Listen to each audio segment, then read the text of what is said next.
Chapter 3. Exit, stage left, bleeding slightly. Alternate, Pandora Avenue is not OSHA compliant.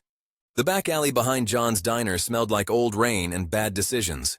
Juliet registered this distantly, the way you notice details when your body was busy reallocating resources to more urgent problems, like the hot, spreading ache in her shoulder that had gone from manageable to actively offended in the span of 30 seconds. Her ribs were worse too. God, I feel like I've been in a car accident. Juliet thought to herself. They burst through the service door just as the radio inside betrayed them again. The Eagles' Life in the Fast Lane came on with cruel enthusiasm, the opening riff slicing through the morning like commentary no one had asked for. Elias swore softly. Of course it is. The Russian agent stumbled, still half-stunned, and Elias shoved him forward with a hand between the shoulder blades. Not rough, not gentle, exactly the amount of pressure required to keep him upright and compliant. His other hand reached back, catching the door before it slammed, easing it shut to buy them seconds. Seconds mattered. Alley goes through. Elias said to no one in particular. Left at the dumpster. Don't stop. Juliet didn't answer. She didn't trust her voice not to shake. Her arm was on fire now, pain radiating down into her fingers in bright electrical lines. She could feel her pulse in it, each beat sharp enough to count. The sweater sleeve was already darkening, damp warmth seeping through the knit. Bleeding. Her brain supplied calmly. That's new. They moved. The alley narrowed, hemmed in by brick walls slick with moisture and old graffiti. A cat bolted from a stack of crates, nearly taking Juliet's feet out from under her. She hissed in surprise, pain spiking as her shoulder jarred. Elias was there instantly. He didn't grab her, he didn't crowd her. He simply stepped close enough that she could lean if she needed to. You still with me?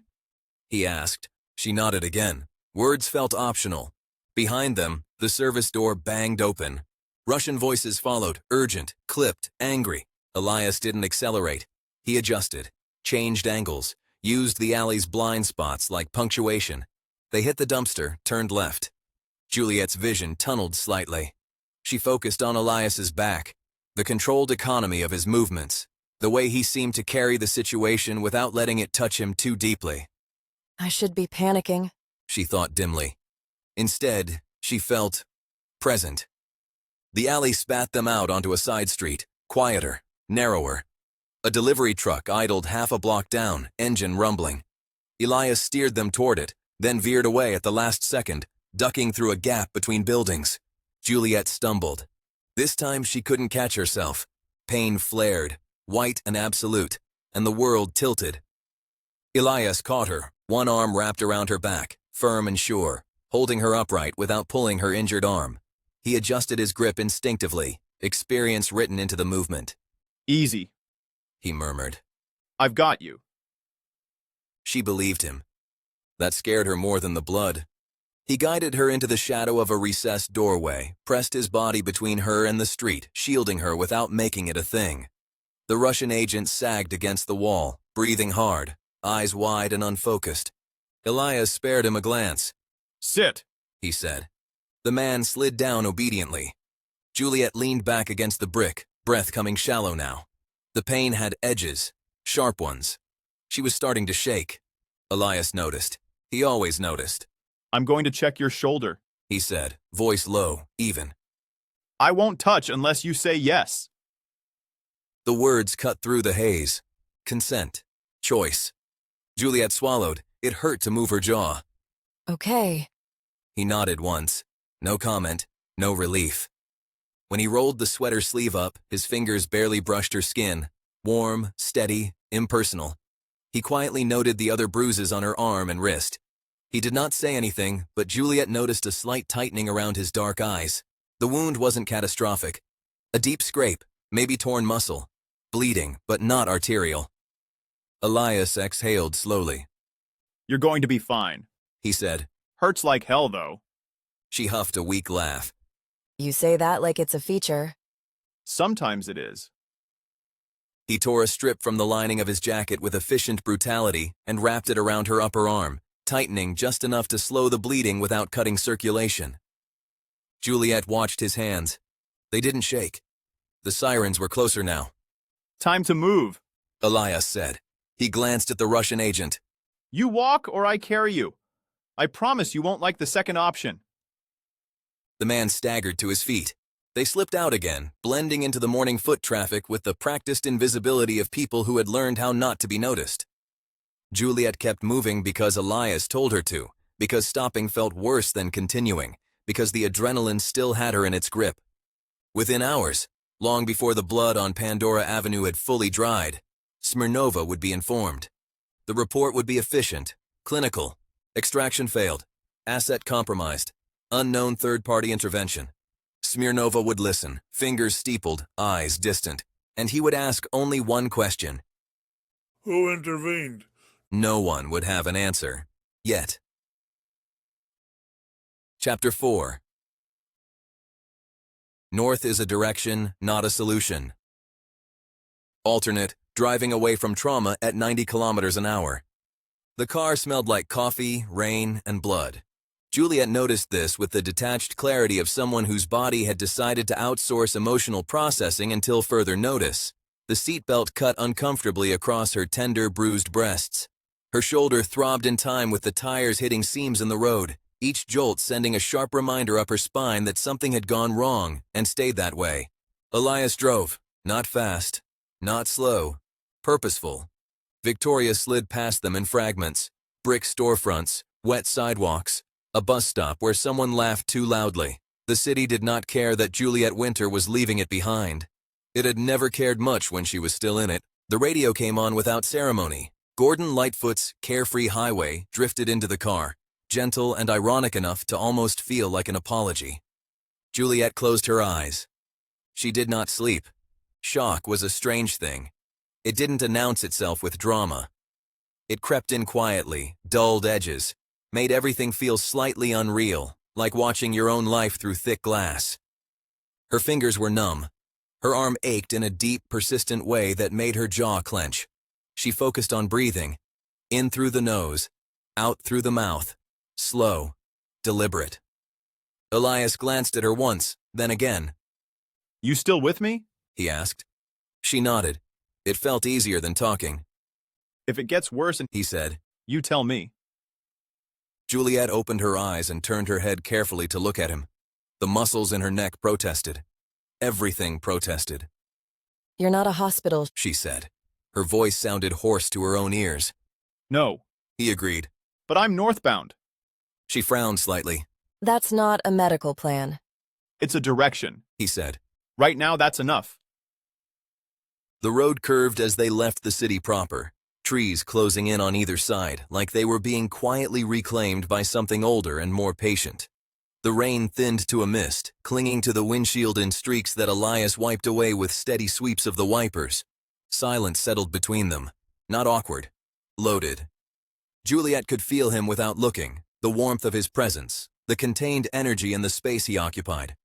Attraction flickered somewhere low and inconvenient, tangled with adrenaline and fear and something that felt dangerously like relief. She hated it. She welcomed it. She said nothing. Elias felt it too. He didn't acknowledge it, didn't lean into it. He kept his hands on the wheel, knuckles relaxed, posture easy. He had learned long ago how to sit with tension without feeding it. Still, he was acutely aware of her beside him, the way she held herself, guarded but not closed, the faint tremor that hadn't quite left her hands. He noticed the way she watched the road instead of him, like eye contact might tip something fragile out of balance. He respected that. The highway stretched ahead of them, emptying out as they moved north. Signs flashed by. Duncan, Nanaimo. Names that meant nothing and everything depending on who you were running from. Juliet's thoughts drifted in unhelpful directions. You don't leave with men like this. You don't get in cars. You don't trust calm. Her shoulder flared again, pain sharp enough to draw a hiss from her lips before she could stop it. Elias noticed immediately. He pulled over without asking. The car rolled to a stop on the shoulder, hazard lights clicking on like a heartbeat. The forest loomed close, dark and damp and utterly indifferent. I didn't say. Juliet started. You didn't have to. Elias said. He was out of the car and around to her side in seconds, opening the door carefully, crouching so he was level with her without crowding her space. Can I look again? He asked. She hesitated. Then nodded. He worked quietly, efficiently, checking the makeshift bandage, adjusting it when he saw the blood had soaked through more than he liked. His touch was precise, professional, and, importantly, contained. Juliet watched his face while he worked. No hunger, no pity, no judgment. Just focus, Hurts. she said unnecessarily. I know. He replied. You're doing well. The words landed harder than they should have. She swallowed, throat tight. You don't have to do this. Elias paused, then looked up at her. Really looked. I'm not doing it because I have to. He said. I'm choosing to. That was worse. Better. She looked away, blinking rapidly, jaw working as she got her emotions back under control. You could drop me off somewhere. Hospital. Shelter. No. He said simply. The finality in his voice was quiet, but absolute. He finished adjusting the bandage and stood, stepping back to give her space. We'll keep going. There's a place near Campbell River. Quiet. Safe. She nodded, because arguing felt like work, and she was suddenly very tired. Back on the road, the radio continued its betrayal, Lightfoot crooning about highways and freedom and moving on. Juliet stared out the window as the trees blurred past, pain and shock and something unnamed settling into her bones. Neither of them said what was happening. Neither of them needed to. North was not a solution, but it was a Chapter 5. Welcome to Upper Quintum. Please lower your expectations. Alternate, 1 bed, 3 cats, 0 refunds. The cabin announced itself the way a bad joke did, late, unapologetic, and with no intention of improving upon closer inspection. Juliet stood on the packed dirt turnout at Upper Quintum Lake, shoulder aching dully beneath the borrowed jacket Elias had insisted she keep, and stared at it. Log walls, 1 chimney, 1 window that leaned slightly to the left like it had given up arguing with gravity years ago. A small porch that might once have been level, back when disco was still a threat. This is... it? She asked. Elias cut the engine and stepped out, stretching like a man who knew exactly how much space he occupied and chose to take up only what he needed. The air smelled like wet cedar and lake water and something clean she didn't have a name for. This is it. He confirmed. Lower your expectations now. It helps later. Juliet huffed despite herself. It hurt her shoulder. She did it anyway.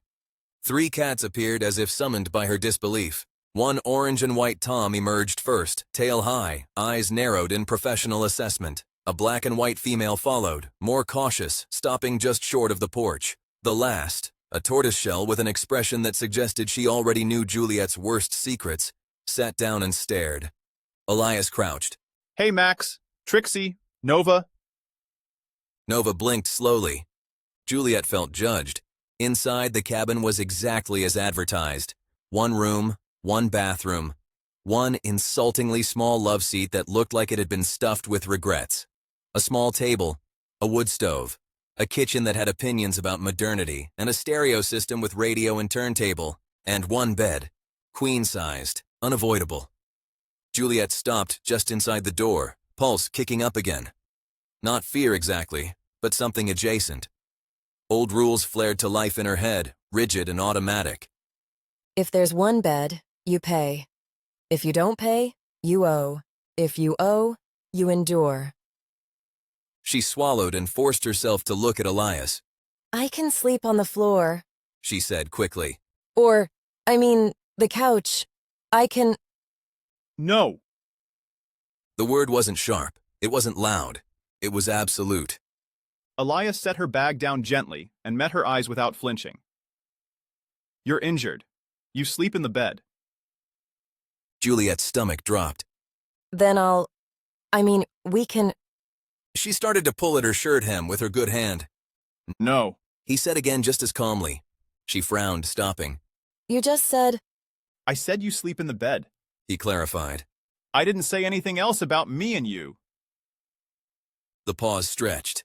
Juliet stared at him, genuinely confused. That's not how this works. She said finally. Elias leaned back against the table, crossing his arms loosely. It is here. Her chest tightened. You don't know me. I know enough, He replied. and I know my rules. What rules? That I don't take advantage of people who've been hurt, he said. and I don't trade safety for access, and I don't betray the trust of a person under my protection. He finished. The words landed hard. Juliet felt something in her chest crack, not break, not heal, just fracture enough to let air in. She looked away first. I can manage on my own. She muttered. I always do. I know. Elias said quietly. You don't have to anymore. Silence settled between them, thick but not hostile. Bach drifted softly from the radio, cello suite number 1, grounding and deliberate, each note like a hand placed firmly on the world to keep it from tipping. Juliet sank down onto the edge of the bed, exhaustion finally catching up with her. The mattress dipped slightly under her weight. She tensed, waiting for the other shoe to drop. It didn't. Elias busied himself instead, checking the firewood, filling a kettle, moving around the space with unhurried competence. The cats rearranged themselves, Max hopping onto the bed with proprietary confidence, Nova claiming the windowsill like a throne. Juliet watched all of it, disoriented. No demand, no negotiation, no expectation. Her shoulder throbbed, a reminder that she was not, in fact, dreaming. You'll need to rest, Elias said. We'll talk about rules tomorrow. Routine helps. Routine? She echoed. Coffee in the morning, walks, food that isn't punishment, He said. you heal. That's your job. And yours? She asked before she could stop herself. He glanced at her, one corner of his mouth lifting. I make sure nothing interrupts that. Juliet looked at the bed again, at the man who had said no when every lesson she'd learned said he wouldn't. She lay back carefully, shoulder protesting, and stared up at the rough-hewn ceiling beams. The cats settled around her like sentries. For the first time in years, Juliet Winter closed her eyes somewhere she had not paid for, and nothing was asked of her in return.